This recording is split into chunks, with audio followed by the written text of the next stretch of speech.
What if the NBA never gets better than this? What if we already lived through the greatest basketball era of all time and didn't even realize it?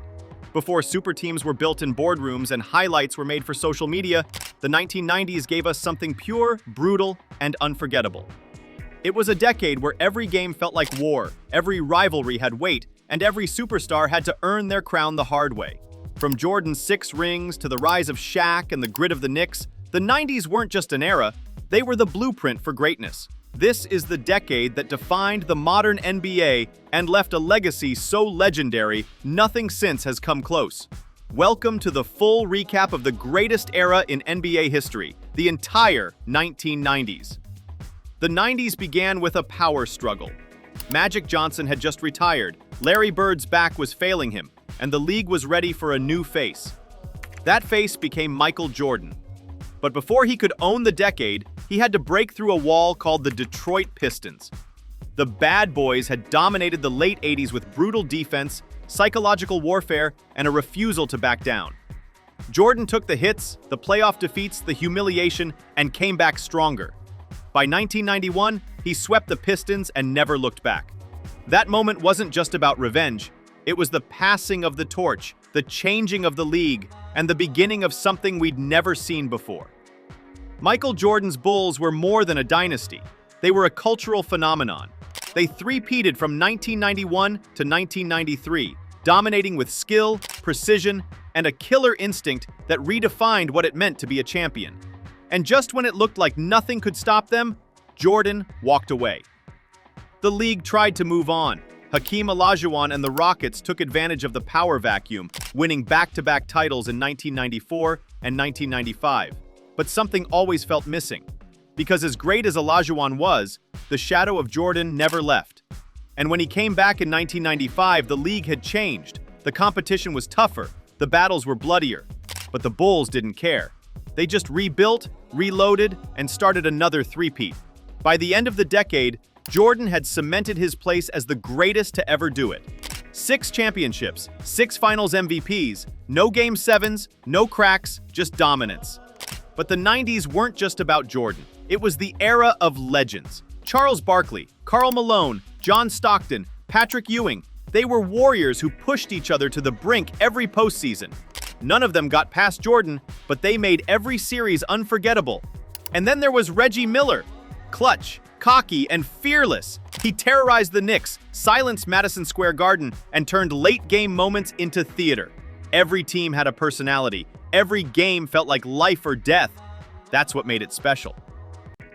The rivalries of the 90s weren't scripted.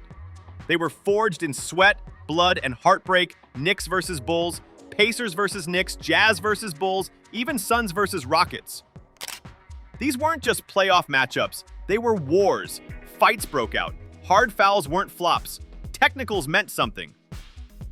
And through it all, stars emerged. Not because they were hyped, but because they earned it. Penny Hardaway was a magician. Grant Hill was the next big thing before injuries stole his prime. Gary Payton and Shawn Kemp electrified Seattle. And then there was Shaquille O'Neal, a force of nature unlike anything the league had ever seen. By the time he joined the Lakers in 1996, the future was forming in real time. The 1996 NBA draft might be the greatest of all time.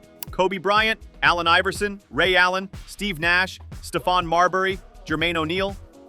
These weren't just stars, they were revolutionaries. Kobe brought the Jordan mindset into a new era. Iverson changed culture, attitude, and fashion. Nash redefined the point guard role. The league was preparing for the next millennium, but it was still grounded in the grit of the 90s. Because that's what the 90s taught us. Greatness isn't flashy, it's earned. One possession at a time, one series at a time. Even the teams that didn't win it all left a mark. The Sacramento Kings started building something special late in the decade. The Timberwolves had KG, young and ferocious. The Bucks had a rising Ray Allen, and the Lakers were forming the foundation of what would become a dynasty.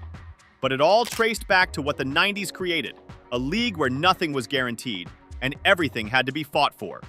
The coaching icons of the decade weren't just sideline observers, they were chess masters.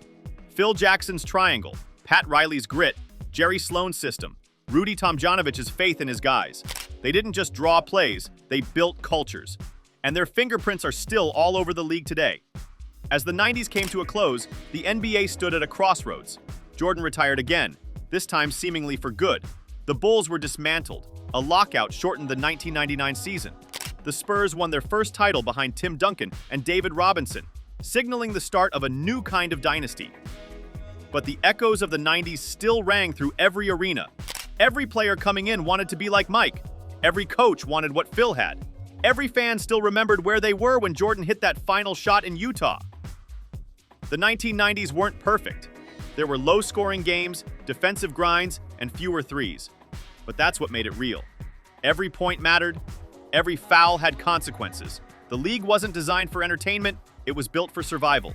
And that's what made it unforgettable. No one sat out just to preserve their stats. No one dodged the moment. The finals weren't about ratings. They were about proving who could survive. Rivalries felt personal because they were. Jordan didn't just beat his opponents, he shattered their dreams. Reggie Miller didn't just silence arenas, he owned them. The Knicks didn't just play defense, they turned basketball into trench warfare. The game was slower, yes, but every moment was heavier, more meaningful. Every steal, every dunk, every game winner carried the weight of history. And even the role players became legends. Steve Kerr's clutch shots, John Paxson's title-sealing three, Derek Harper's suffocating defense. These weren't just footnotes, they were defining moments. Because in the 90s, greatness wasn't just about talent, it was about timing, toughness, and tenacity. And the fans felt it too. Packed arenas roared with real energy, not pumped-in noise. Trash talk echoed louder than tweets. The emotion was raw, the atmosphere electric. Kids didn't just want to wear their favorite player's jersey, they wanted to be that player. To fly like MJ, to dominate like Shaq, to hustle like Rodman, to fight like Oakley. It was a league full of characters and chaos, and we couldn't look away. Even the fashion, the music, the attitude, it all reflected the era. The baggy shorts, the armbands, the sneakers that became status symbols. Hip-hop culture merged with basketball, and together they shaped a generation. The NBA wasn't just a sport, it was a movement. And the 1990s were its most explosive chapter. So now, when we watch today's NBA, with its endless three-pointers, superstar trades, and polished storylines, we can't help but look back. Not out of nostalgia, but out of reverence. Because no matter how much the game evolves, the DNA of the NBA will always trace back to this one wild, unforgettable decade.